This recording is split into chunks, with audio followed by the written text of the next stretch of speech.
Frame. Skip. Get ready. It's going to be a very, very intense journey. Begin.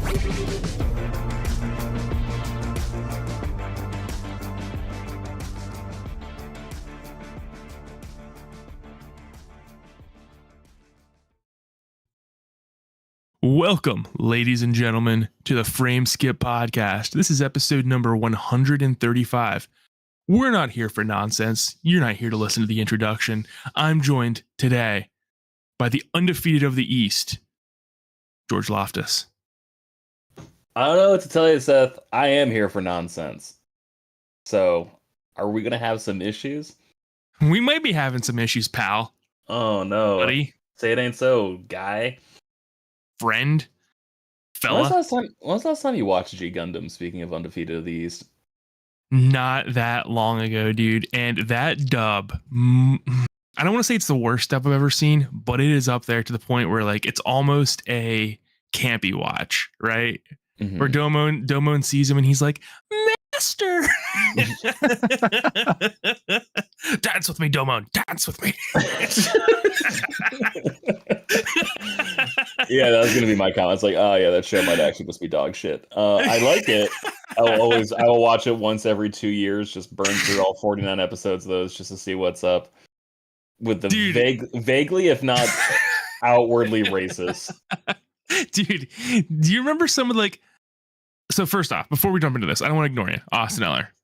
You know Boots on what? the ground, the Georgian reporter, Austin Eller. That's right. And you know what you mentioned earlier, Seth? You mentioned issues, and this is episode 136, not 135. So just want to bring up that issue. Oh, that's right, because we made the notes for this last week. Okay, that's right. Fair. That's right. I'm already ruining your show, Austin. So when we're talking about issues, I just want to say Seth's Lake House, issue number one. Issue number one. Number one of this show. And also, Seth's biggest issue, can't count. That's right. That's right. It's been a consistent problem my whole life. That's Seth's biggest issue, and your biggest issue is Seth. My biggest issue is just how terrible the dub is for G Gundam. That's okay. So back to G Gundam. Do you remember? And if you're not a G Gundam super fan, you might not remember this. There's like a very quick tournament in like the second half of that show. It was supposed to be a big deal. It turned out not to be a big deal. They moved on really quick. But some of the countries have the most ridiculous Gundams you can possibly imagine, like a fish-headed Gundam with like the top half of its body is all fish, and then like that was Neo Denmark, yeah, and then like a windmill Gundam from Sweden or something. No, that was Neo Belgium, yeah. And then how can we forget the Tequila Gundam, Mexico's Gundam, which is just are you serious? Sombrero hat and like this is real, like a cactus arm, I think. This is real, and it's phenomenal. Like a prominent part of the show, but they're they show up just to get their asses kicked. Yeah. My favorite though is like the American fighters called Jiminy Cricket or Jibbity Cricket, something like that. Jibbity Cricket, yeah, and like I don't. It's the most non-American thing I've ever seen in my life. My favorite thing about the American Gundam is that so it just looks like a Gundam and it's got like 2 6-shooters on its side, and then at any point he could remove his shoulders, like his pauldrons on his shoulders, and then those turn into boxing gloves, and he also has a giant shield which doubles as like a surfboard. It's so good. G Gundam is so good. A little bit of Americana for everyone in the, is it Maxter Gundam? Yeah, Gundam Maxter. And then his back, he can take it off and he can use it as a grill to grill up some hot dogs and burgers, right? Well, pretty much, yeah. You're not far off. Telling the point that like the Gundam is meant to look like a football player. That's the helmet has like a thing across its like front. Really? Yeah, and they're like big shoulder pads that come out. If you didn't know what football players looked like, you wouldn't know. But like they definitely had like football player influence. That, and what's amazing too is that like everyone has like a little posse, like a little crew that rolls with them, a little entourage. And Domon is like the lead guy. He's from Neo Japan. It's the future, Austin. It's future century, year 60. Okay. And every 4 years, there's a giant tournament to determine who's going to rule the known universe for the next 4 years. What the hell? So there's a big tournament. Every country sends in a Gundam to represent them in this fighting tournament. And there's like 6 months of like regionals basically where like you just go around, you challenge everyone to a fight, you see like your win-loss record, and then that determines seeding in the tournament. That's supposed to be like the second half. And everyone's got like this little crew, and like Domon has, I think her name is Rain. He's got like one person who's like a scientist who like helps him, get the most out of his suit. There's this guy from China. Oh, and every country is the same country. It's just called Neo because it takes place in the future. Mm-hmm. Like Neo Tokyo and Akira. And this guy from China's got like two Shaolin monks that hang around with him. There's this guy, the Russian dude is like an ex-con who just has like some chick from the military who's just is just the Germany colors. Yeah. Wasn't he dead? It also has a Gundam V fin. Yeah, it does. It has the Gundam V. But am I crazy, or what, is he like a ghost or something? Right? Like he's dead. I thought. Well, I don't want to spoil this for Austin and anyone else, but I'll spoil it for you, Seth. Yeah, that's like a robot who has like the downloaded memories of Domon's brother. Oh, yes, that's right. I knew there was. Yeah, he takes the mask off at some point. Yeah. So ridiculous. So should I watch the show or should I not watch the show? Yeah, okay. It's fucking sick. Yeah, you should watch the show. It's awesome. The thing is that like there's a really good premise. There's a really good premise there for like a serious Gundam show, right? Like, okay, like humanity evolved to the point where like we realized we were just having constant war, so we like now we have just like a Gundams fight once every few years to instead of having constant war. Yeah, that's kind of a good setup. That makes sense. And they made it as ridiculous as they fucking could. like the main character, his special move is called like burning or shining finger, then burning finger later, and the whole thing not good names. Well, yeah, that's not the problem. The whole the thing is you're not supposed to attack the opponent's cockpit, right? It's like that. That's like the whole it's like taboo. He takes this giant explosive burning hand and lunges at their cockpit to end the fight. He doesn't do that. You're misrepresenting the show. He grabs their heads because if a Gundam head is destroyed, like the fight is like either automatically over or that person's disqualified if they lose their head. Oh, that's right. The heads are the cockpits are in the chest, aren't they? Or no? Yeah. The cockpits are like digital or something like that. The cockpits are in the chest. It's also like every episode, Austin, there's this amazing little montage they do where like it's not like done with like a traditional Gundam where they have like controls like a fighter pilot. They like have to put on this like skin tight like lycra leotard, and it just looks so painful. And there's like always a shot where it's like going over like Domon's butt or whatever, where it's like getting tight, and then it like shows him like like screaming every time he puts the suit on. And then it's called the MTS, the mobile tray system. God, I love Gundam, man. I haven't seen the show in a while. And I feel like I remember it was mobile tray, so it like 3D prints basically like his moves onto the Gundam. So like he's so they can do like actual martial arts. So like yeah, it's fucking interesting. Sick. It's also super cool. I think that show kind of killed Gundam in the West for a little bit. No, it was so cool. It was so good. It came out right around the same time as Dragon Ball Z. No one gave a shit about that show. I think that killed a lot of the momentum. And then also, like, it was really funny because that was like one of the first Gundam series that took place outside of the Universal Century, like the original timeline. So there was that, there was Gundam Wing, and then there was After War Gundam X, which was like an alternate history. Like, what if Zeon, instead of dropping one colony on Earth, dropped 30? And like that was the entire premise of that. But I think that show killed Gundam, and it's like easily the worst of those three. So I can't believe that. No, dude. Unironically, G Gundam was my favorite Gundam series. Yeah, of course it was, because it was just a fucking anime. It was sweet, dude. Like, they're all anime. Point. That's the point. But like, you know what I fucking mean, Seth, when I say that one was an anime. Remember our back and forth on Twitter like 2 years ago, where I was like, you were talking about Mercury from Witch or whatever the new dumb one is, and you were like, I was like, yeah, but how are the robot fights? And you're like, oh yeah, but it's got this really deep. I'm like, no, how are the robot fights? That's all that matters. And you're like, no, other things matter, Seth. I'm like, no, how are the robot fights? That's why I still hold the fact that Fairy Tail is pretty good, because the fight sequences are fantastic, even though the rest of it's like kind of nonsense. No. Fairy Tail is the most disappointing anime I've ever watched because the budget got cut lower and lower the further the seasons went on, and the Fairy Tail, the newest show or whatever, after the original one ended, they don't have any action sequences at all. They're just still frames of like the special moves, and then they move on after that. Oh my The god. budget's so low, dude, so low. And the original Fairy Tail, like 140 episodes or something that you made me watch back in the day, are phenomenal. I love Fairy Tail, dude. It's so ridiculous and fun. It's so good. It's And the fantastic. music is incredible. I still listen to some of the music today. Mhm. The So music is is- very good. You loving Fairy Tail so much, is that why you watched Hunter x Hunter? No, I watched Hunter x Hunter before Fairy Tail. I don't remember after Fairy Tail. Because I thought that was the show that like would make you like not take recommendations from Austin anymore.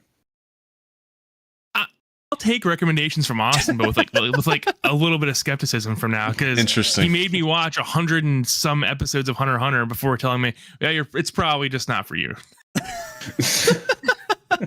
That's like, Hey, when's this? Hey, I good, didn't man? force you. I didn't force you. I feel like you probably should have figured that out sooner than 140 That's right. episodes. That's right. Know thyself. Yeah, Know that's fair. thyself. You know, I still Yeah. to this day, like I was watching it with Caitlin, I think last year, maybe a little over a year ago. Yeah, it wasn't that long ago. I remember And- you brought it up. I was enjoying it enough. And then we got to the Chimera Ant arc, which everyone says is like this phenomenal good. anime achievement.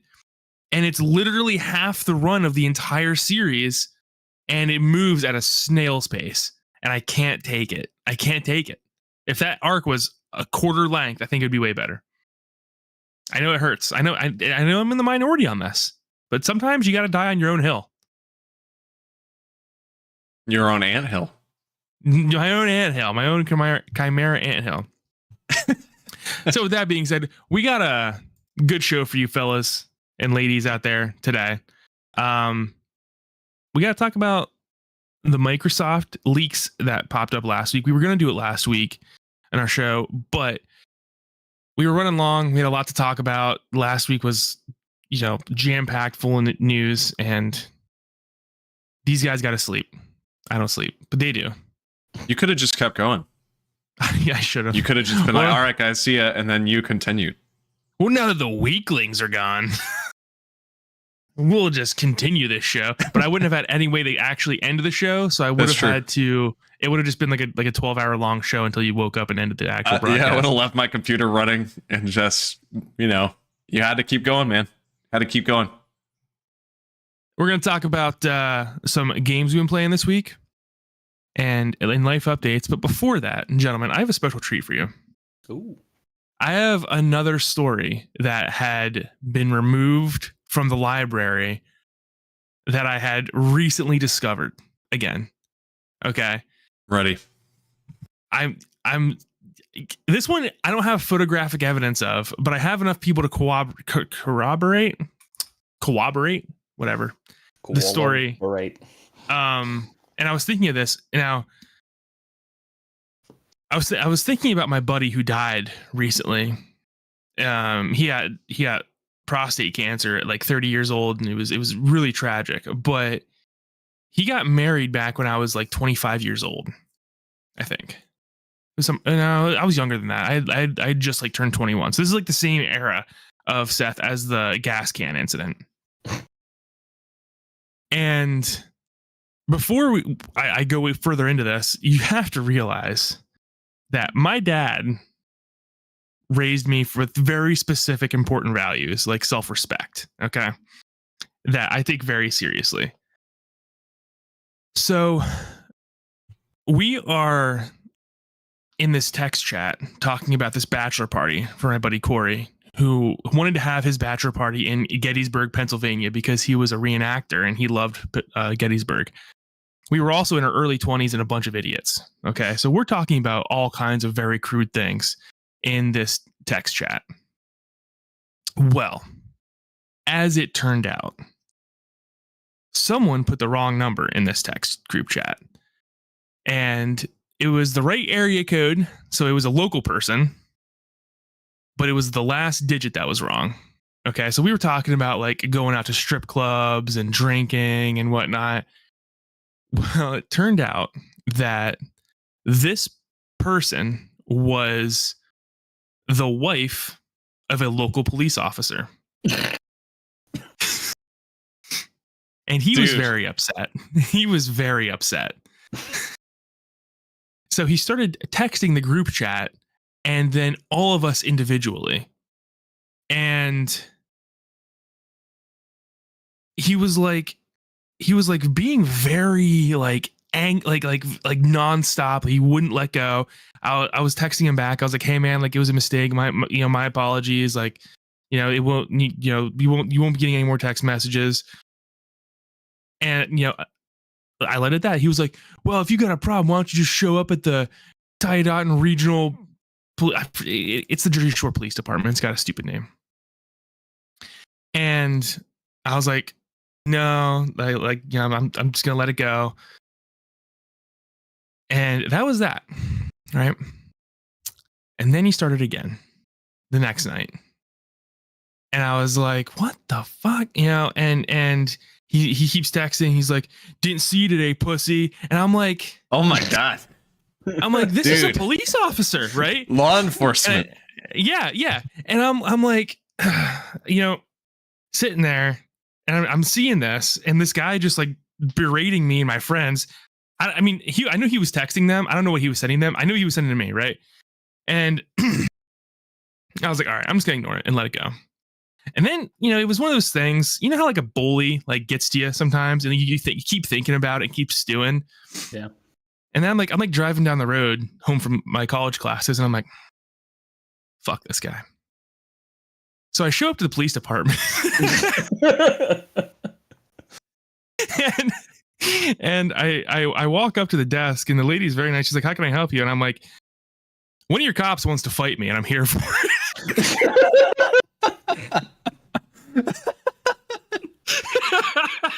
And she's like, "What?" I show her the text messages, and she's like, "Okay, hold on, let me go get a supervisor." So he comes out. Oh no! The supervisor comes out, and he brings me in the back, like next to a holding cell, and he sits me down, and he goes, "All right, show me the messages." And he shows them. He's going through it and goes, and he's looking through it. And he's like, he looks the number, he writes it down, he goes, "Hold on, I know who this is." And I hear him go into the next room, and I remember just sitting there quietly, like it's super awkward, right? I'm at like a school desk. There's a police department holding cell right next to me. And I'm like, I wonder if I'm staying here tonight. And I just hear from the other wall, "Are you fucking kidding me?" Just like laying into this guy. And he walks in all calmly. He's like, so I talked to him. He's on his way home. He left a little bit ago. He's refusing to come back.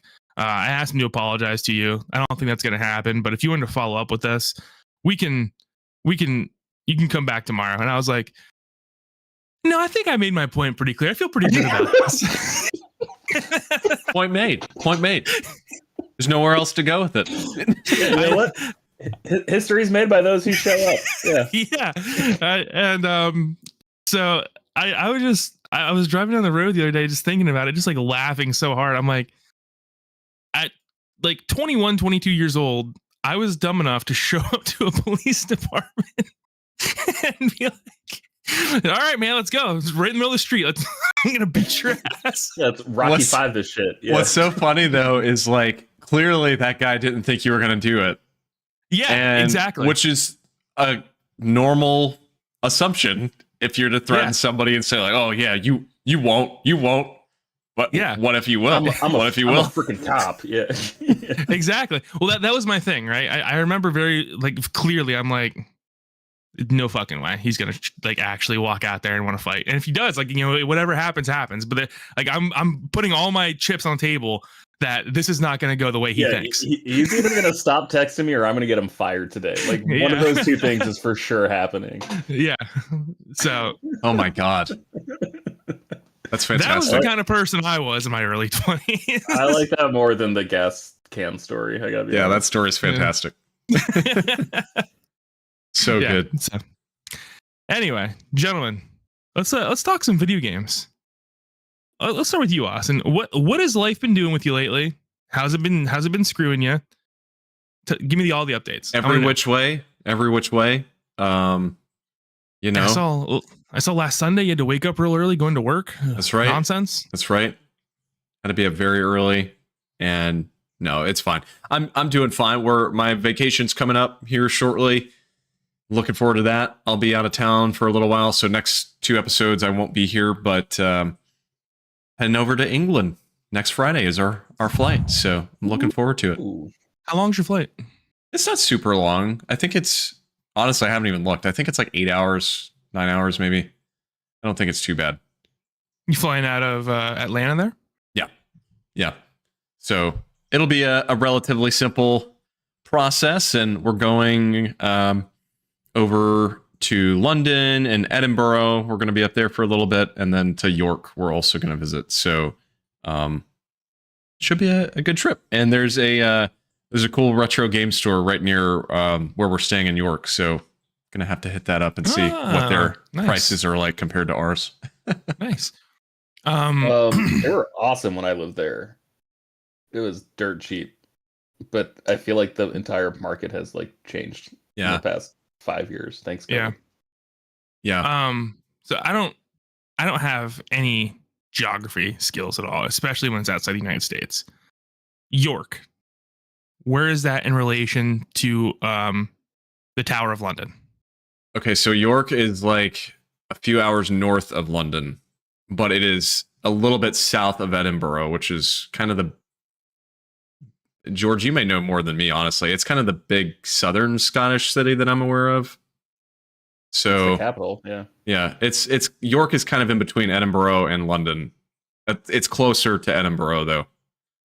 So it's a smaller little city, but we're going with Andie's parents, and we'll be there for a few days.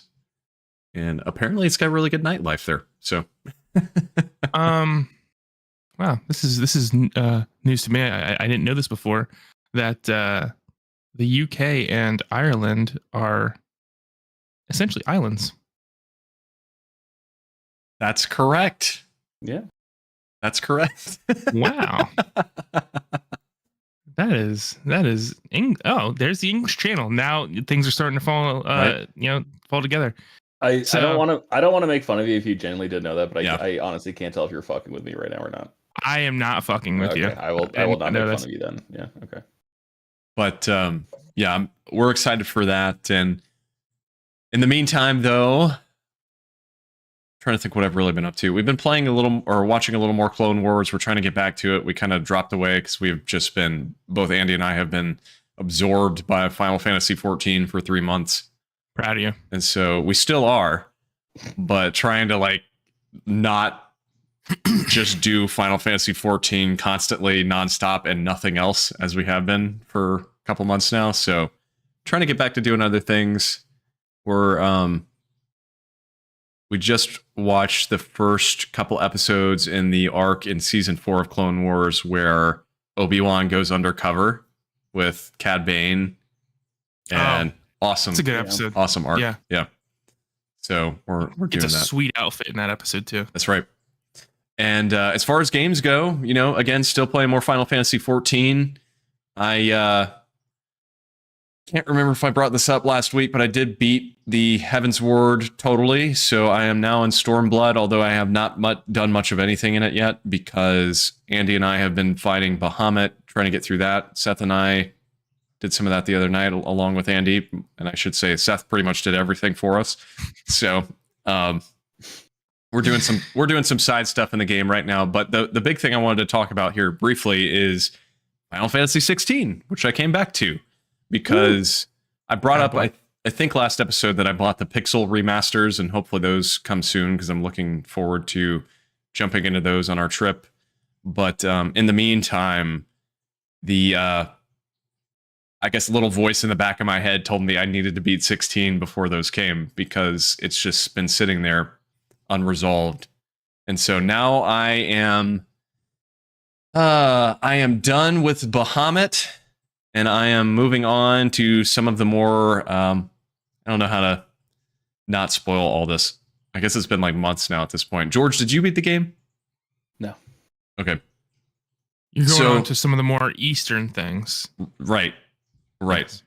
So it's getting good. My PS5 tells me I'm like at 75%, so not too much further. But I'm glad I went back to it because the part I was at was just frankly awful. And it was several hours of awful. And I was literally right on like the cliff of, if I had just played like another 30 minutes a couple months ago, I would have been at that great portion with Bahamut. And so now I'm really back in, really enjoying it, and trying to beat it, hopefully, like I said, by the time we head out of the country next week. Yeah, you should be able to beat it. I will say, I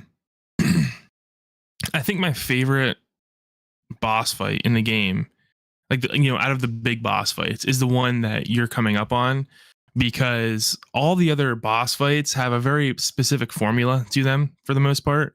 Where like, you fight them on the feet and then you Hulk out, then maybe you Hulk out a second time or whatever. Yep. The next one, it takes a very different approach, and I think it's really, really cool, and I think you're going to enjoy that a lot. But I'm super stoked that this game is getting an expansion, man. I think it's really cool. I think it's a little shady because they clearly lied about it not getting an expansion originally. Like there's some stuff that's just like very, very clearly giant chunks of the plot missing. Like you look at a mural and Leviathan is on the mural, right? But he's like kind of burnt out on it a little bit. Oh, I think I just saw that actually. Yeah. And it's like, okay, well, I wonder what the deal is with that, and it's never explained, right? So like I think it's pretty obvious that this next this next expansion or whatever is going to be Leviathan. That's in my opinion anyway. And also there's like a whole thing in the north and a whole bunch of shattered crystals around the map so I think that they gave themselves like a safety net if they were like, oh, there's not going to be any DLC, right? But then it sold really well and they're like, backup plan, lots of DLC. I will still say this, I still stand by the fact that I think the highs of this game are genuinely some of the best moments in recent games that I can remember. But the lows, man, are just so bad. And they're far too frequent. The game, I know we've had this discussion months ago, but it's just so padded out is what it feels like to me. I mean, even what I just did after Bahamut, there's a series of essentially side quests that are main quests that you have to do. And I just did not care whatsoever about any of them. And maybe that's a personal problem. I don't know. But no, what's amazing about that, I've dabbled with a little Final Fantasy 16 recently too. It's like they learned nothing from the criticism about Final Fantasy 13 with the side quests specifically, right? Yeah. When and it's just like, oh, hey, can you go kill these animals that have been disrupting trade in the region? And like that really just feels like the worst indulgences of the game's 2 generations ago. It's like amazing that it's still in there. I will be honest though, much like with Final Fantasy 13, I didn't put too much time in that game, probably only like 10 hours. I borrowed it from a friend. But like right now, where it's just the game's so pretty, I don't really care. Like I'm just happy to like look at something that looks that incredible. And like I feel like this is the first like PlayStation 5 game. All due respect to Ratchet and Clank, but this is the first time I'm like, this is why I bought a next gen console. Yeah. I will say that in the last 20% of the game, a lot of those side quests pay off into like really cool exposition moments. And I'm glad that I did them overall, but getting to those that payoff was a lot of pain. And to me, it struck me as like Yoshi P made this game and he's like, oh, here you go. Boss, my team, we toiled away at this and it's really great. And it's 20 hours long. And he's like, that's not okay. We need our Final Fantasy games to be 50. So you got to stick a lot more content in there. And that's kind of what it seems like to me because the part you were just at, Austin, there's like no reason for that at all. It's just kind of like there. And I thought it was pretty silly, to be honest with you. I'd say there are multiple hours. I don't want to put a number on it, but there are multiple hours from the game that just literally don't matter at all. I mean, I guess maybe they're trying to build the world, but the problem is the characters that they introduce and the things they have you do. It doesn't make me care at all for who they are Right. or for what's going on. So it's unfortunate. I still think, I mean, at the moment, I would still probably say it's my game of the year, but I gotta be honest, like in a normal scenario, I don't think it would be. I think it's a good like 8 out of 10 because again, the highs are almost balanced out by the lows. I mean, it's not a perfect game for me by any means, but I still really enjoy it. Yeah, I thought it was really great. The highs are like out of control, and like I said, I did enjoy the side quests and stuff in the last portion of the game, and yeah, I really enjoyed the gameplay. But George, what have you been up to lately? Hi, Andy. Hi, Andy. A lot more Starfield, and the way Final Fantasy makes me feel on PlayStation is the way Starfield makes me feel on Xbox. For like, this feels like the first next generation game I've gotten to play on that console. The game's really great, man. Like, it's so fucking annoying to play because it's like I was looking for something on a planet the other day, and just like the act of like trying to figure out if I was going in the right direction. There's no like really useful radar if you like set a waypoint when you're on a planet exploring. I like can't, it's so small on your like in-game map, I like can't see it, so I have to like pause, go to the map system, and so you just spend so much time in menus because like you load it up and you don't see like the planet map you're on, you see the actual map in the galaxy. So then you have to hold a button to get down to like the planet area to figure out where you're going, and then it's like really hard to tell like which direction you're facing to know if you're even going the right way. And so many like small details I feel like got kind of lost when they were making this game. But then you get to a story moment that's just incredible and takes your breath away, and you're like, oh, okay, like they got the important stuff right. It's just the little habits. Like I feel like Skyrim actually like was probably the best UI that Bethesda's ever done. I kind of got lost a little on Fallout 4 and really couldn't follow it in Fallout 3, but I thought Skyrim really stuck the landing. And I think everything in Oblivion was just way too far. Like, I think that game sucks because of its menus. Whoa, it sucks. You think Oblivion sucks? Because of its menus. Like, that's why I just never want to play that game. Yeah, Oblivion had like the scroll menu thing, if I remember correctly. I don't know. It's been so long. It did, But- and everything was written in fucking papyrus, so it was like hard to read. And it was like brown text on a yellow background. Like, it was just not a very pretty menu, and you had to spend a lot of time in the menu, I felt. And then Fallout, one thing I mean, it's not great, but I do respect the commitment to like the Pip-Boy, right? They're like, you're going to spend all your menu time inside this Pip-Boy. And the Fallout desperately needs like some sort of organization to its like item system and stuff. And its map, I hate Fallout's map. I get it. It's like thematically, like, you know, whatever, but I find Fallout's map to be extremely annoying.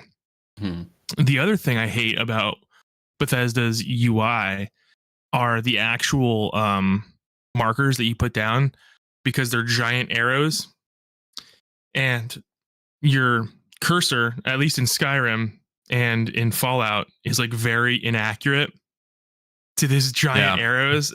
So you can get yourself through the map in like the general vicinity, but you can never get like exactly where you want to be. So that would always frustrate me. But yeah, I totally feel your pain. I haven't played Starfield, but in the other Bethesda games, I get it. And that map, like, that's the same shit I'm dealing with now, where it's like, oh, I can put a marker, like the marker will show up like on my little radar. I hope I'm walking towards the right one. There's no way to like color code it so I know I'm walking towards the right one. But you can't just like place it at the point of interest. Like you try to, and they're like, you haven't been here yet, you can't fast travel here. So you have to place it near, and then you're like, okay, fuck, I hope I see the thing I need to find by the time I get there. So that's what I've been playing. But I got a surprise, because I've also been playing another game. Ooh. You guys, earlier this What week is I it? downloaded the Pokemon TCG game on my computer, and I've been playing that. I don't know what happened. I was watching some random videos on YouTube, and then all of a sudden I found a video on like the Pokemon meta from like 1999 when the game first launched. And I was just like following, like, oh yeah, like I used to play this game with my friends. Like I wonder if like any of our decks were any good. And then like, no, none of the cards we played were featured in any of like the top performing decks. And then I downloaded the client, and like, man, I forgot how much fun it was to play this game. And like now that I'm like smart enough to understand, like, oh wait, no, like the trainer cards are actually like really important, not just for drawing cards. Like you can actually do like a lot of disruption of what your opponent's trying to do with these cards, which I didn't get at the time. I just thought drawing cards was good. It's a lot of fun, man. I forgot it's nice interacting with Pokemon in a completely different way than Scarlet and Violet. Yeah, I loved Pokemon cards when I was younger, but I never liked playing the game. Oh yeah. One, because I didn't really have any people to play with. Also, I just liked collecting the cards and looking at them. I used to carry the cards with me like everywhere and like just look at them over and over again and like organize my deck and stuff. I had a lot of Pokemon cards. I still do have a ton of Pokemon cards, but yeah, I've never been to playing the game. But I remember getting like trainer cards, like you said, and just being like, oh, I don't want that. Yeah. I never ever had Pokemon cards of any kind. I had some Digimon cards, but it was like you, Seth, like I never played them with anybody. I just had them. But when they announced, I don't know if you guys remember this, about a year ago, they announced this kind of pack that would come with like a playing field, and like it was like supposed to be a higher end kind of collection of the older Pokemon cards that were meant for like playing at home, 2-player, not competitively. It's just like for fun. And I'll have to find the link and send it to you guys. But they announced the price of it the other day, and it's $400.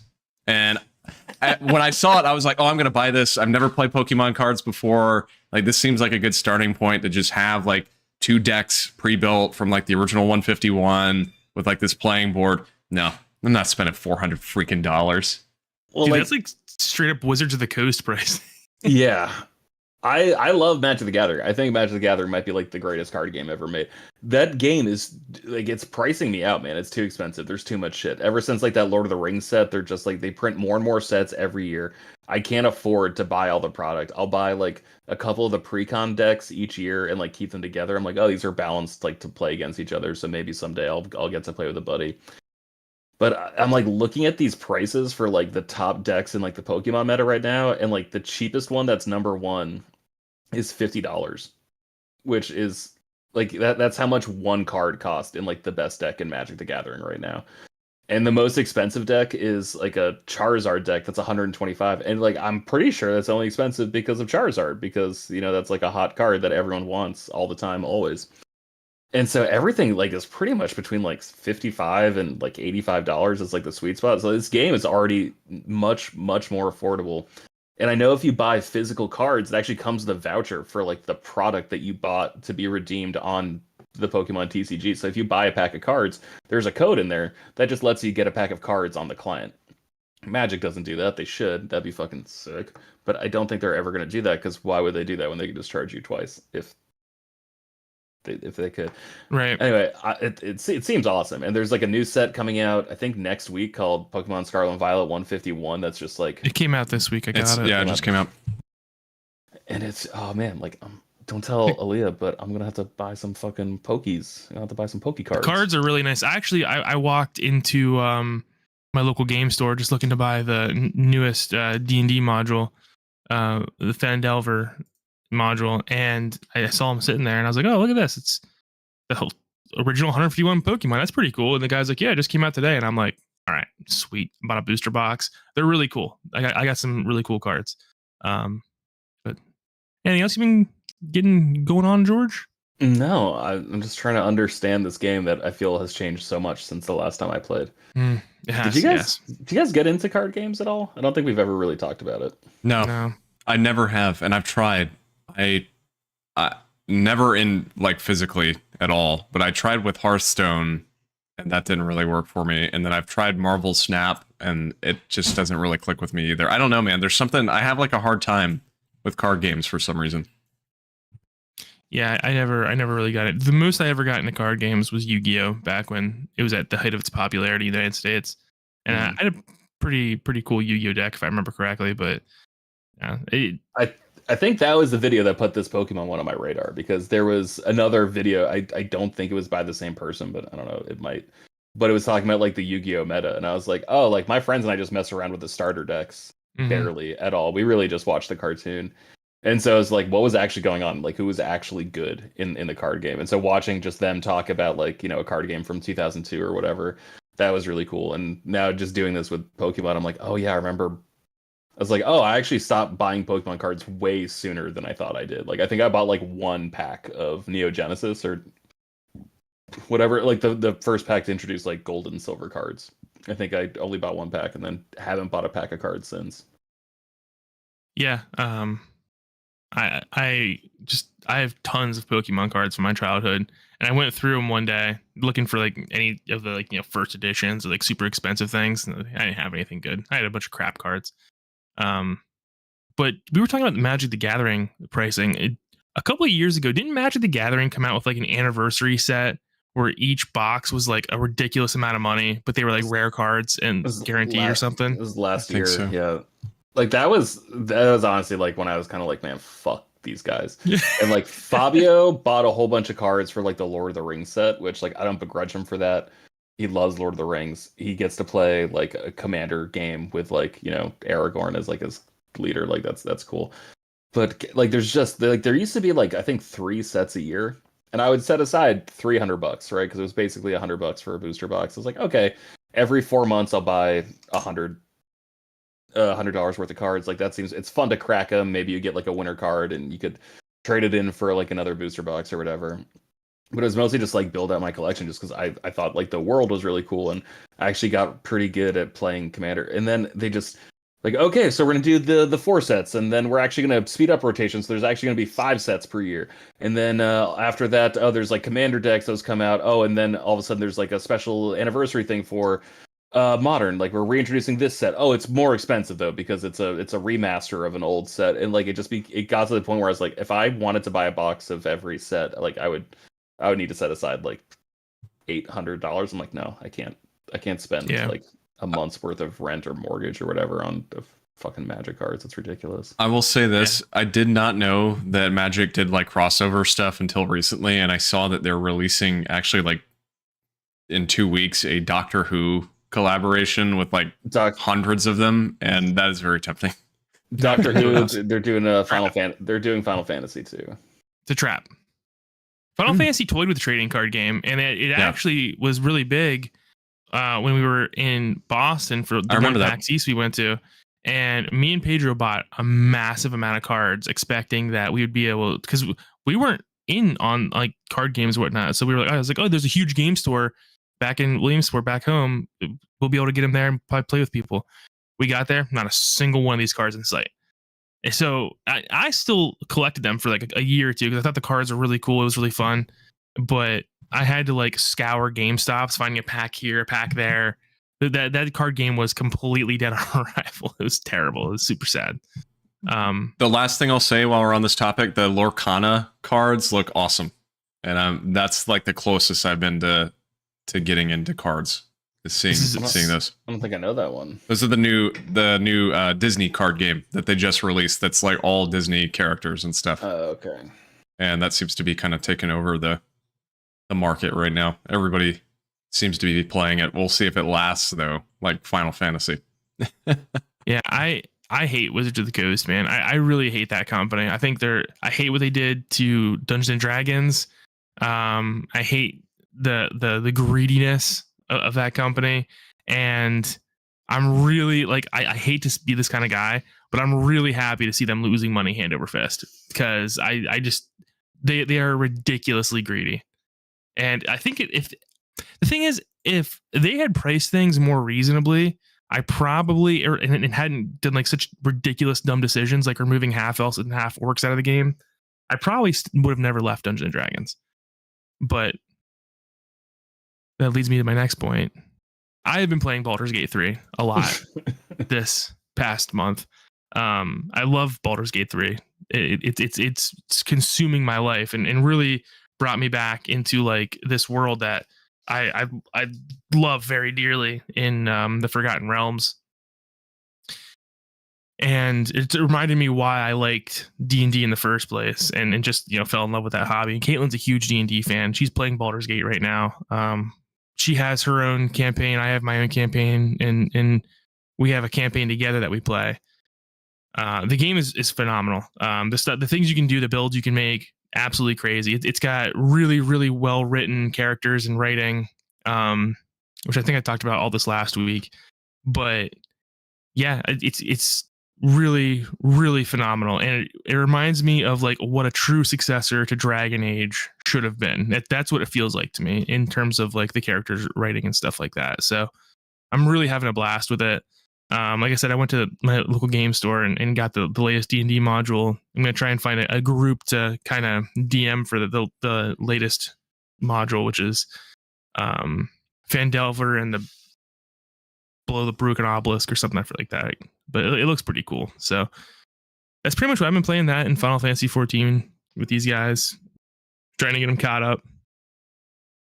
We're going to get there. Blast. We're going to get there. Can you share the most ridiculous thing that's happened to you in Baldur's Gate recently? Or I guess like the most impressed you've been by something that happened in Baldur's Gate? Impressed. You know what I'm impressed by actually is when I find other ways of things. So like, for instance, I fought this boss and it was a really, really hard fight. And it took me like several attempts and like reorganizing my party and skills and stuff to actually go back and be able to beat it. And what I found was that if I just thought a little more outside the box, that the fight was supposed to be super easy. Like there was this giant hammer that you can hit and it would come down and crush it. And then the thought I was like playing with the hammer because it was a puzzle. I was like, trying to figure out like how this thing works. And then I figured out how the thing works and the boss came out. And it never occurred to me a thought in my mind to walk back and hit the hammer while the boss was standing under it to smash and kill it in one shot.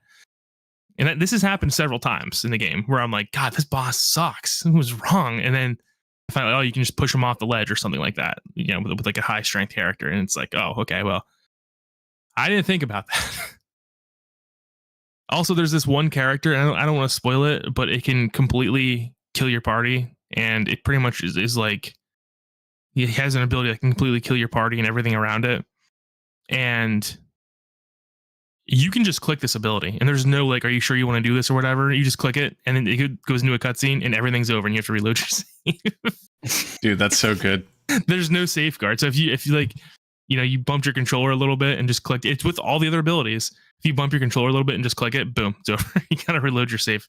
And the auto saves are not very frequent, by the way.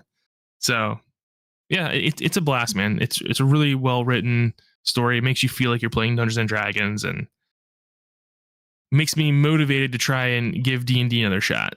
Because I really do love D&D. I just hate the way Hasbro's managed it. I still have yet to play Wizards. it. I've never played D&D of any consequence. Well, that I just do you need Hasbro for D&D? No, you don't need Hasbro or Wizards of the Coast. I mean, I think it was doing fine before they bought it, but the changes that they've made to the actual game and like the lore of the Forgotten Realms is like almost unforgivable. I mean, like half elves, like I just learned about the half elf and half orc thing, which is why I'm stuck on it. They've been in the game since the first edition.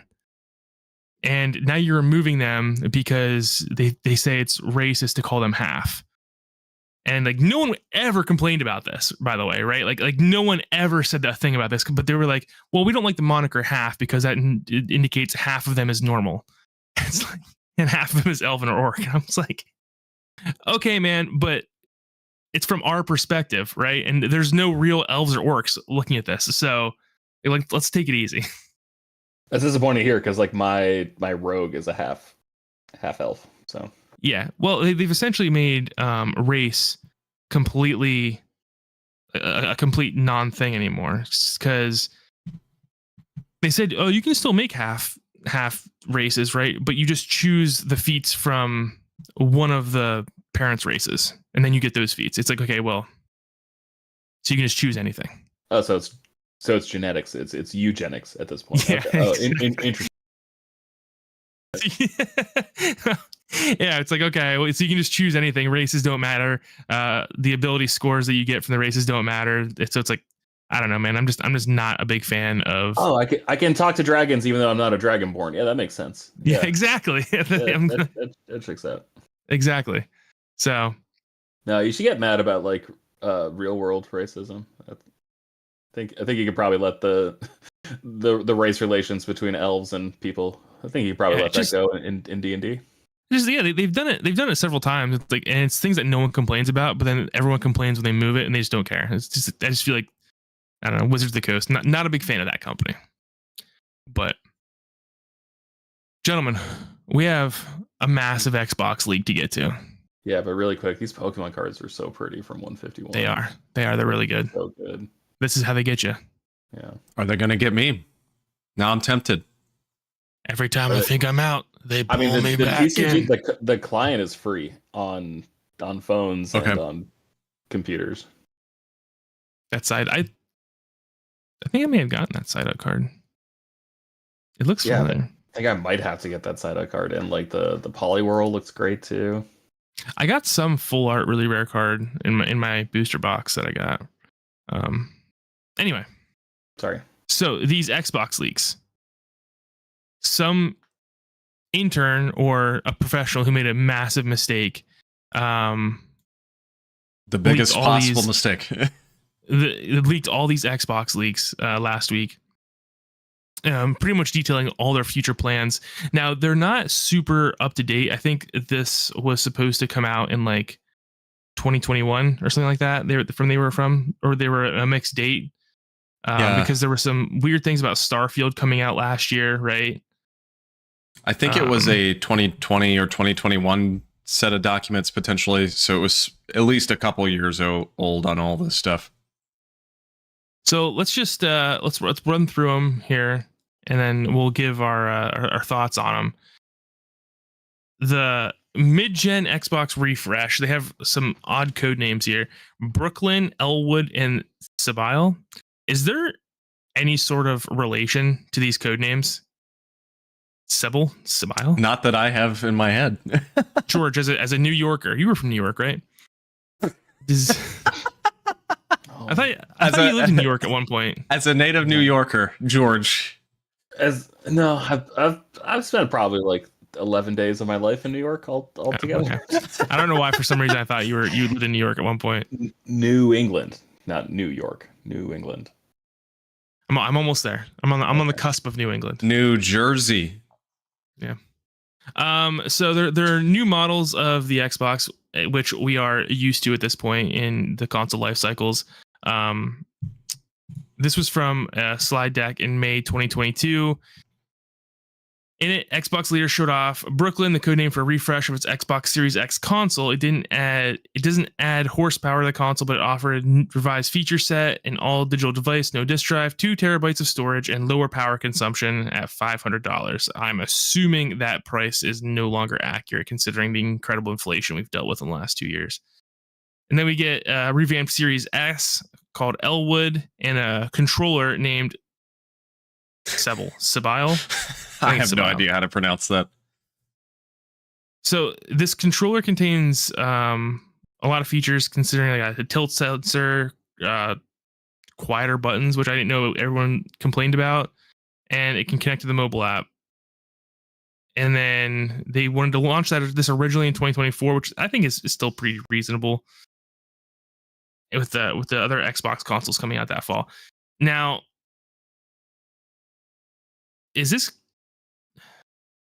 I'm wondering if this controller just natively runs Game Pass, right? Is that the assumption?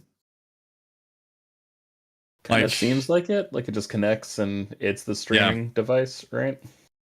It almost seems like kind of like the Stadia controller where they were like, yeah, if you buy this, like it'll be best for Stadia type thing.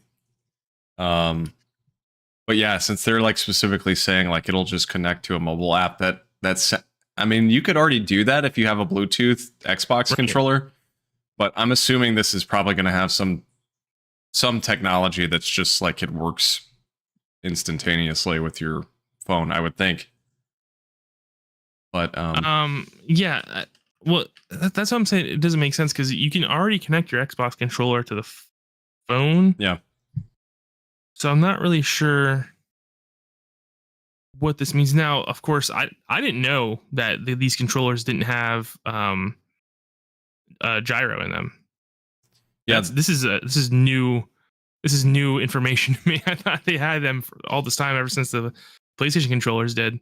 But I also didn't know people were complaining about clicky buttons. I like clicky buttons. Yeah, I got to be Personally. honest. They're not like too loud or anything. I don't know. I've never heard somebody say the Xbox controller buttons are too loud. But Now, on one of these slides, it does say Ubiquity, play anywhere, Xbox Wireless 2, direct to cloud, Bluetooth 5.2. It says direct to cloud. So this sounds very similar to how they sold that Stadia controller, where they were like, yeah, if you buy our controller, there's less latency for streaming. That sounds very similar. I feel like I remember that with Stadia, at least. Dude, straight up, Stadia worked really well. And if they had priced it better, I think Stadia would have took off eventually. Yeah. Because I played with Stadia on my phone, and I was like, this kind of rules. But you had to pay for the subscription service and then also buy the games on top of it, which I wasn't a big fan of. Doesn't really make sense to me. Yeah. No. I think the one thing I want to bring up here, in my opinion, is the Series X refresh. Because I think the big thing to mention is there will be no disk drive. It'll be entirely digital, which is interesting. I know we're moving that path. I don't think I've bought a single physical PS5 game at all. And I was like a few years ago, I was like the physical only guy, but it's just, I don't have any GameStops around me anymore, right? Walmart closes at 11 o'clock now, so I can't go there to get games on midnight release. I stay up all night, so midnight releases are kind of cool for me. I'm just gonna get them digitally, you know? This is so convenient. Do you guys think this looks pretty? The rounded. Yeah, because they showed the photo of it. It looks like a round. Yeah, like a trash can. Yeah. Ironically, it looks like a stack of CDs. No, seriously. I don't think it looks bad. My first thought, though, was how does this work if you're turning it sideways? I'm assuming there's probably a stand or something, or one side maybe has some little small rubber feet on the end, so it doesn't like roll. But I don't have a problem with it. Yeah, and I feel like every console really should come with 2 terabytes of internal storage these days. I understand why this generation didn't, because when they were making them, solid states like were pricier, right? I guess technically. I don't know. So like it's the same price because you're getting that extra storage, but it should be cheaper because I assume that because these things can read like 8K disc, right? Like I assume that's not the same thing as just like a Blu-ray reader. Like these are way more intensive and expensive components, right? I would assume. I think so. I imagine, yeah. I don't know, man.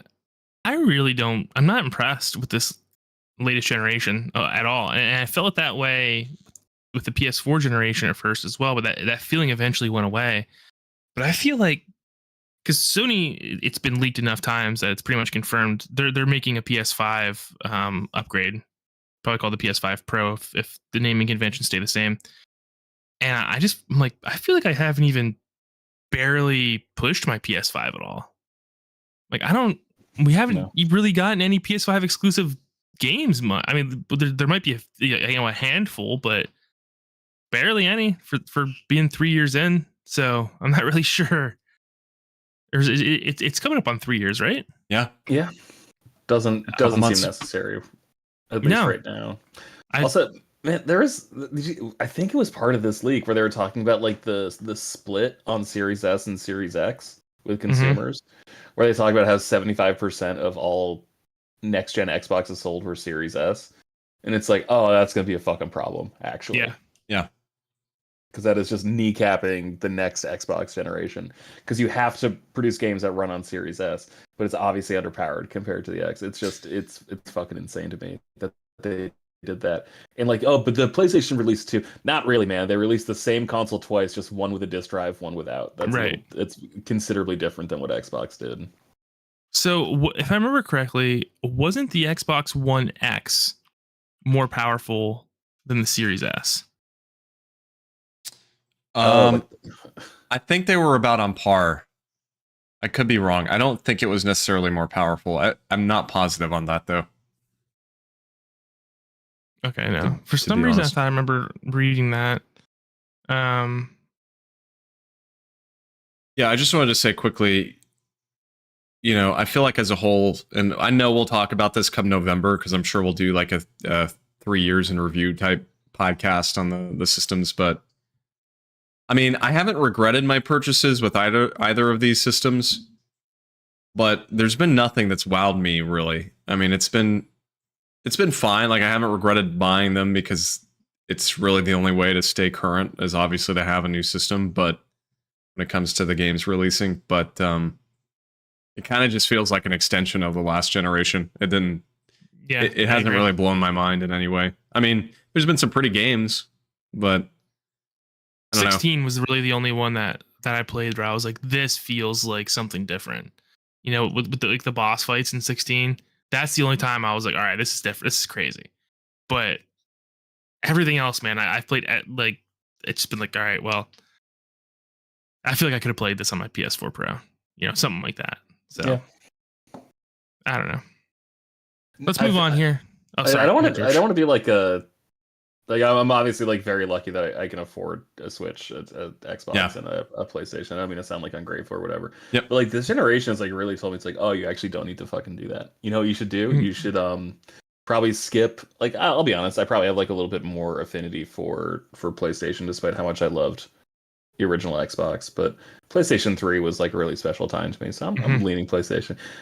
I could probably get an Xbox towards the end of the life cycle and then catch up on the 3 or 4 games I wanted to play, right? Like, and honestly, the only reason there's even that many is because they bought Bethesda. So it's like, all right, yeah, like if I didn't have a Series X, like I could wait a couple years and then play Starfield, Indiana Jones, whatever the hell else they're gonna do, Yeah, absolutely. You just don't need it. You just don't need them all these days. I agree. I haven't gotten a series at all, but that was a lot because I had a computer as well, and I didn't need it. But and there's xCloud now too. I mean, there's like this Game Pass streaming. So and that seems to be obviously a big focus for them moving forward. So frankly, you really don't have to ever purchase an Xbox system. Yeah, I agree, and I think that's maybe what they're going for, but I don't know. I'm not an analyst. Some more of the leaks. Microsoft's next console after the Series X and Series S would represent not just a new device, but a new ecosystem generation. So I'm not sure what that means. Maybe they're going to stop this going back all the way to Xbox One type of backwards compatibility thing. I'm not sure. But they seem to be pushing themselves into more of a you can play this anywhere, because it also showed Microsoft's so-called Gen 10 offering included consoles, phones, web browsers, a handheld system, PCs, and a cloud console with a shared operating system available across all devices. So that's pretty interesting to me because, dude, I'm all down for like a cloud, like because I was really impressed with the Game Pass streaming service. I would 100% buy like a little device that plugs into my TV that I can just use for Game Pass streaming. Depending on obviously the price. I'm not gonna be paying $300 for it, but because I really looked for a good way to do that, and there really isn't a good way to do it. I tried hooking my phone to my TV. I tried getting Android TV devices. Everything is really kind of slow and sluggish for playing video games because they're not built for it. So I would really be into like an Xbox Game Pass streaming device. So what's Xbox Fire Stick? Yeah. What's interesting is that was actually leaked a while ago. That exact thing, and you guys probably remember it. I forget what it was, but it was essentially the Fire Stick concept, except it would be made for Xbox, and it still isn't out. I mean, that leaked like probably a year or two ago at this point, but I know that was, presumably something they were working on, which makes sense to me. I'd be all in for it. So then the company, they wanted to get dev kits to creators by 2027 for a 2028 launch. Far off in the horizon for that. Yeah. So I'm not going to talk about like the the elements that relate to like voice chat and player achievements, because that's been in every console for the last 10 years. So the report states that the next gen Xbox platform would also support AI and machine learning to attain super resolution game graphics, frame rate improvements, extra game testing, character dialogue generation, and more. So among these leaks as well was Microsoft's or Phil Spencer specifically, him saying he would like to buy Nintendo to be his crowning achievement, as his position, which I think is hilarious. Yes, Because it's very amusing. Since then, like multiple companies have come out and been like, we're not selling to Microsoft, and also like, Capcom. I just saw a thing that Nintendo shareholders they said they wouldn't sell to Microsoft either. So what's going on there? Didn't Microsoft try to buy Nintendo back in the day? Like back with the original Xbox? Yep. All right. Yeah, it's fucking preposterous, man, to think that you could just like swoop in and like. I understand a lot of people are kind of like sellouts these days. I'm not even begrudging it. Like, I understand like you gotta eat. But like, man, when I was in the 90s, there was nothing worse than being a fucking sellout. Do you guys remember that era? Yeah. Where it's just like, how could you?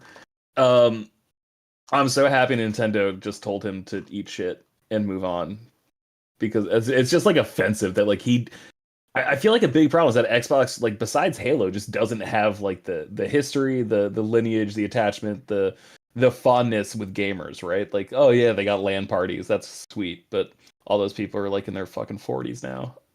Well, they do though. They just haven't fostered it. I mean, Xbox used to be like, I mean, they're 20 years old at this point, right? I mean, 22 or something like that. Yeah. Xbox used to be like the cool, edgy console. Like the original Xbox was awesome, and they did have a whole lot of really neat, unique games.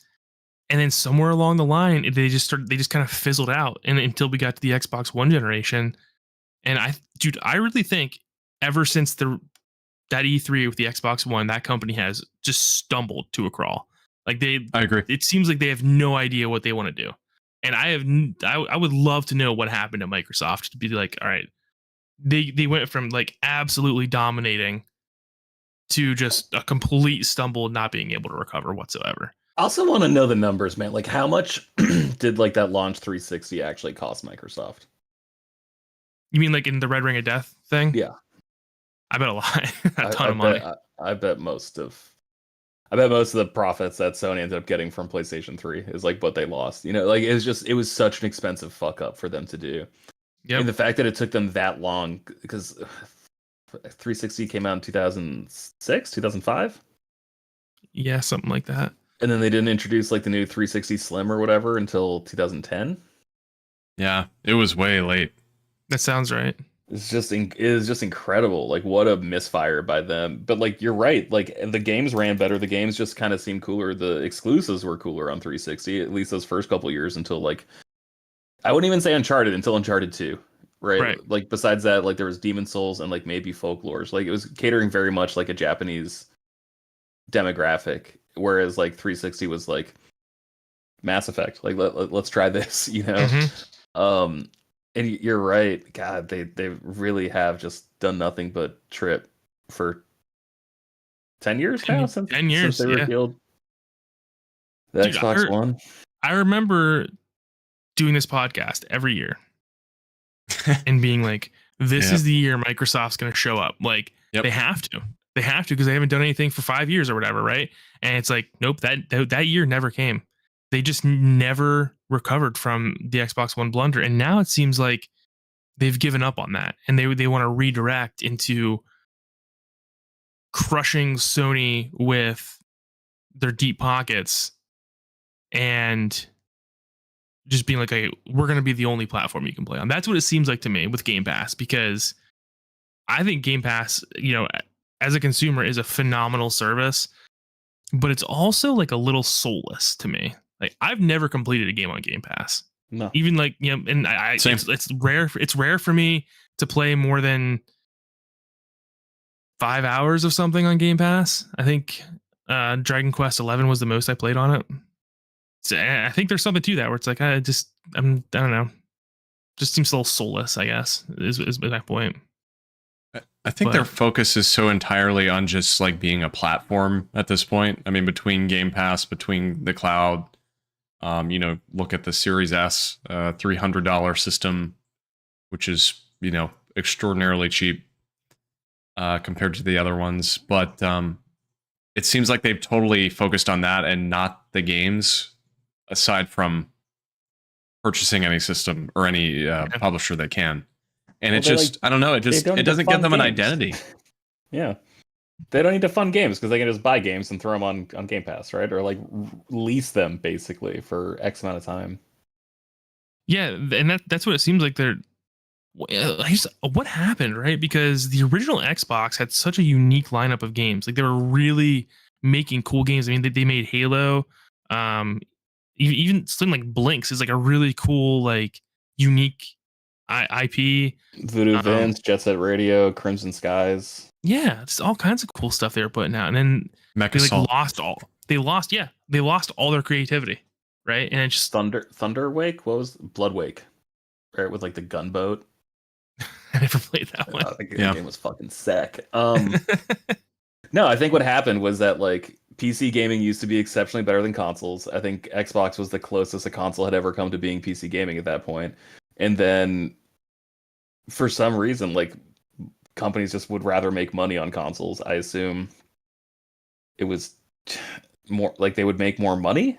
I assume selling on consoles, and it was just because of like piracy issues on PC, right? And now, like, I mean, Seth, I don't play a lot of PC, but I feel like when I go on Steam, most of the games I see on Steam are also on my console.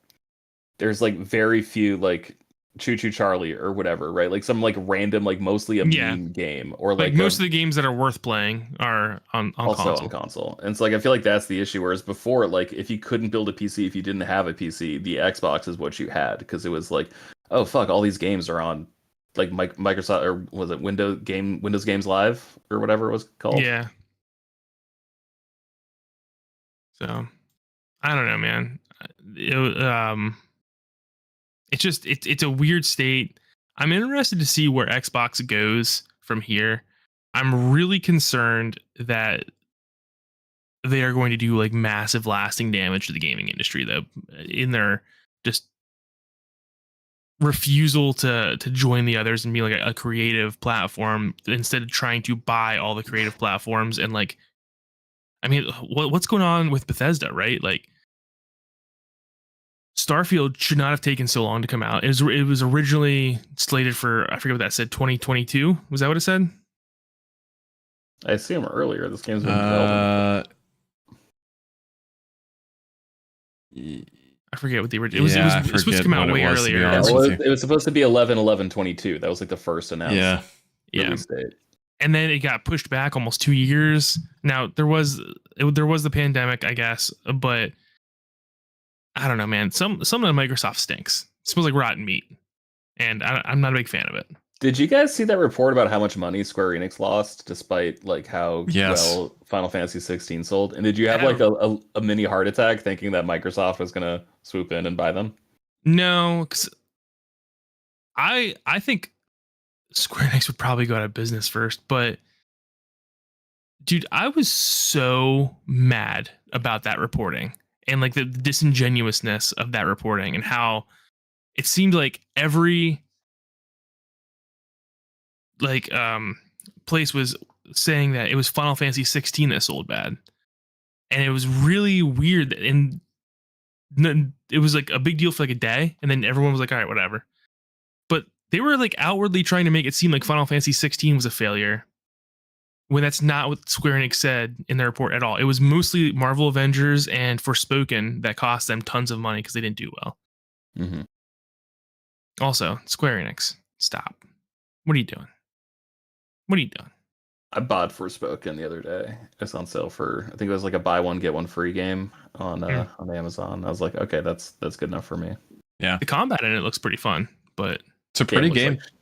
Yeah, I mean the gameplay looks like shit. I played the demo. I was just like, well, why is this a thing?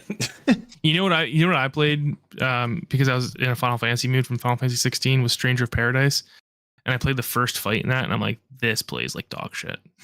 Oh, this is That's bad. Omega Force. Yeah. Was it Omega first? I thought it was Koei Tecmo. Oh, maybe you're right. I think you're right. Yeah. I never played Ridiculous. that. Square Enix needs someone to come in there and just like start making smart decisions. They're managed because they have like a really good team, a really good core team, maybe even two, and then the rest of it they just like poop out nonsense consistently. Crazy. And they have such dedicated fans too. Like look, I got a whole Final Fantasy shelf behind me. I give them tons of money. And I like, what are you doing releasing 6 games in a 2-month span that are all appeal to the same audience? Yes. yeah. Do you have any idea how many of your kids I put through college single-handedly? Like, come on. Also, can I just ask, is this person making these decisions the same one that released Battlefield 1 and Titanfall 2 like within a week of each other, or are these different people? Because that's like the same energy that I'm feeling. Yeah. Square Enix does stuff like this all the time. They make no sense. I don't know, man. Well, is that? And then it was Call of Duty was like the same week, right? Yeah, dude, what a freaking mess. Titanfall 2, one of the best shooters games of all One of time. the It's best games crazy that generation, because yeah. Titanfall 2 was the only memorable one to come out that year, right? And it still got buried because of the name of Call of Duty and Battlefield.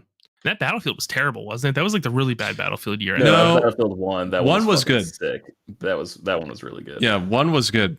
The next one, 5, was the one that... Battlefield 5 was set in World War II, and that one wasn't very good. Yeah. Was that the one where like, you know what you guys don't need? A scoreboard. That was, that was 20... Battlefield whatever. 2040.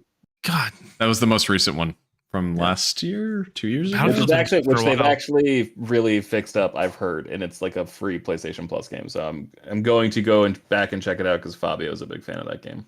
That's just one of my favorite gaming stories, I think, of all time. Being like, all right, competitive shooter, no scoreboard. You guys don't need that.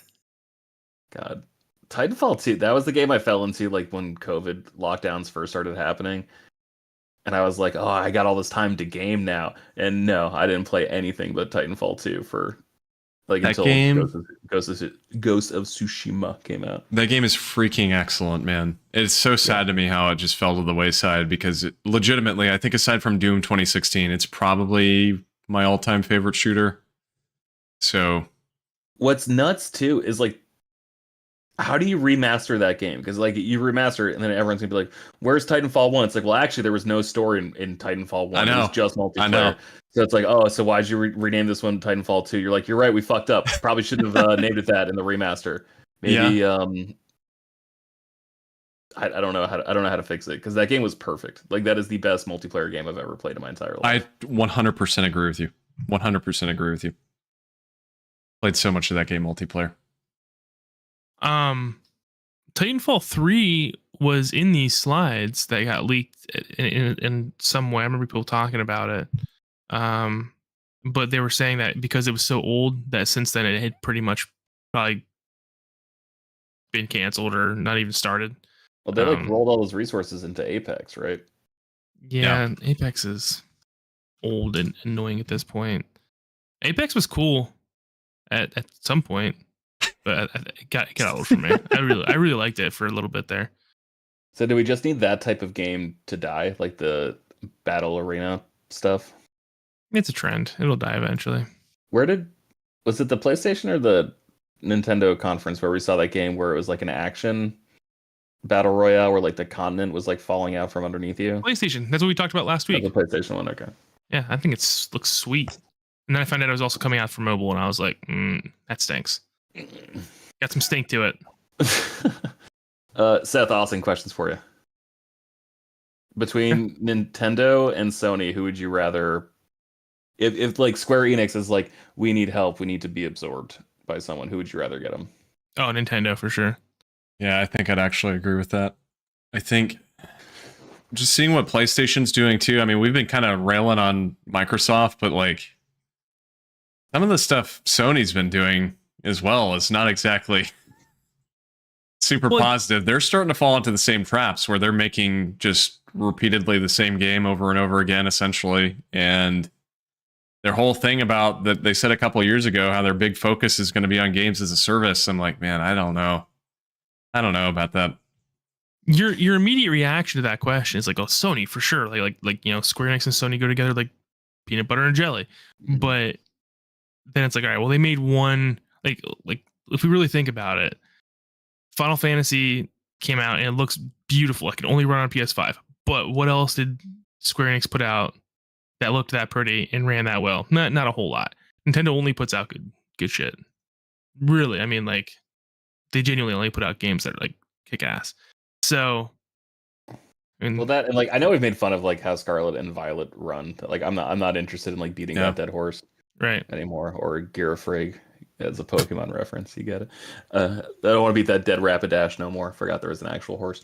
But like, man, every other game they make, like it's an underpowered console. You're right. It just like it looks so good, man. Even Mario Odyssey years later, the game came out in 2017, 2018. Yeah. Game still looks pretty fucking good. They like remastered or whatever the Wii U version. Game still looks really good all these years later. I don't know how you guys feel, but I'm at the point now where like I think we're good on visuals. Yeah, Like, I really agree. do. Like, I'm pretty cool. I don't even really need 4K. Like 1440p is perfectly fine for me. I think 4K is kind of a waste of resources, especially if we're gonna start looking at 8K. I genuinely cannot tell a difference between like 1440p and 4K at this point. Like my eyes can't tell a difference. It's yeah, I mean 1080 I think and 1440 I guess is really just totally fine. I mean, I've got a super nice 4K TV and it looks great, but I will say I think the big difference frankly is that it's an OLED and that it has great HDR. I don't think it's because of the resolution.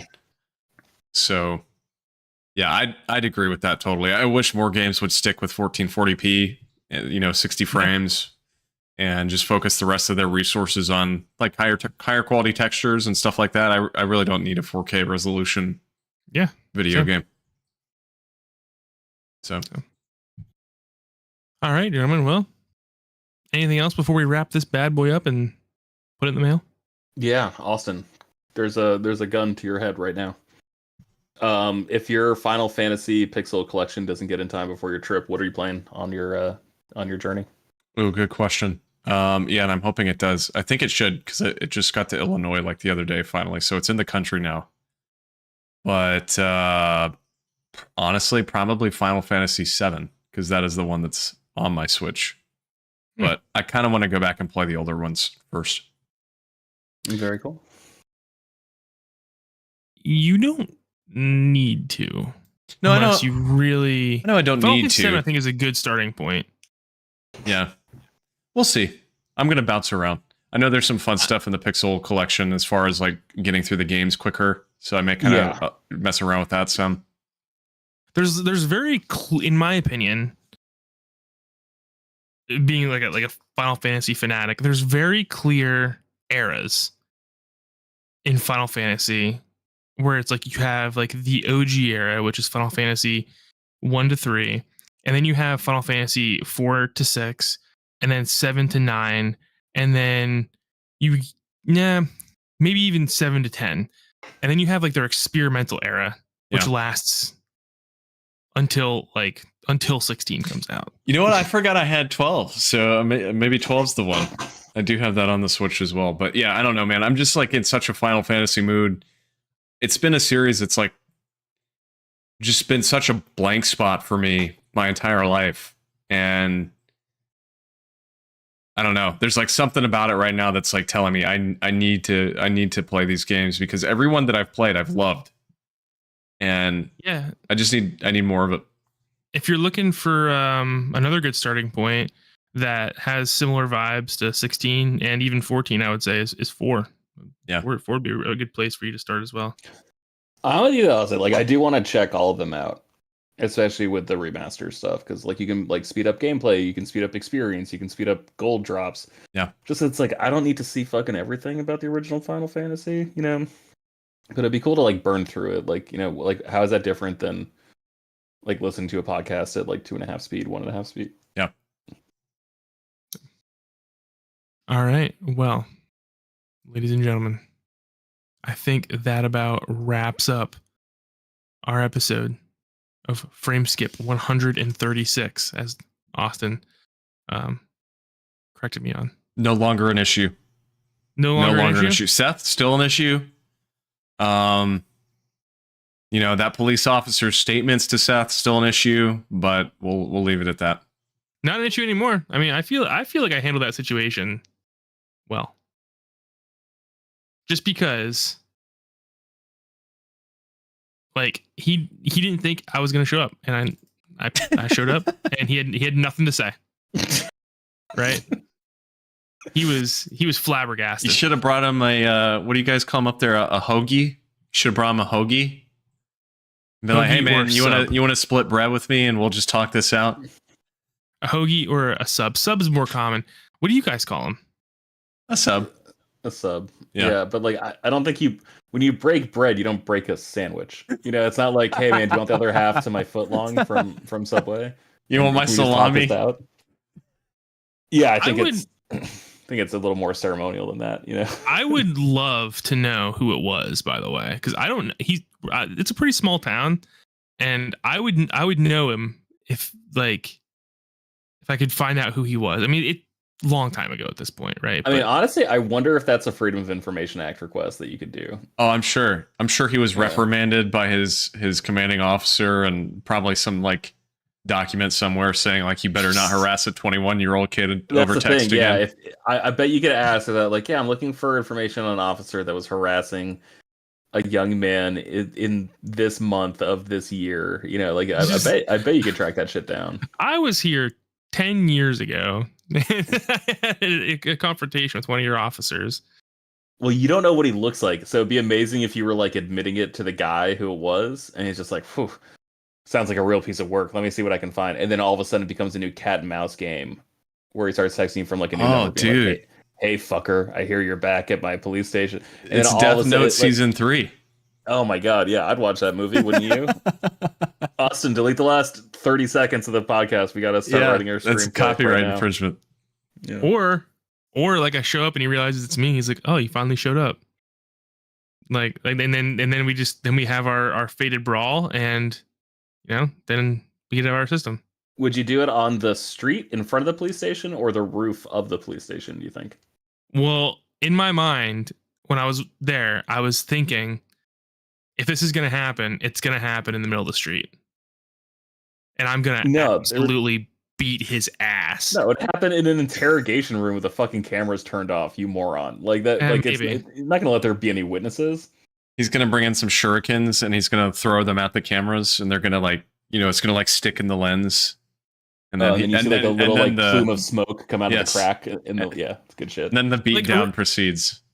The realistic scenario of what would have happened was I probably would have started getting the upper hand on him, like kicking his ass, and then I would have gotten tased and dragged in the back and just absolutely blasted over and over again, right? I mean, how could you have this much confidence as a hypothetical fighter? I just don't understand it. It's like, no, so what would have happened is like I would be making him eat my fucking shoe on the floor of that police station.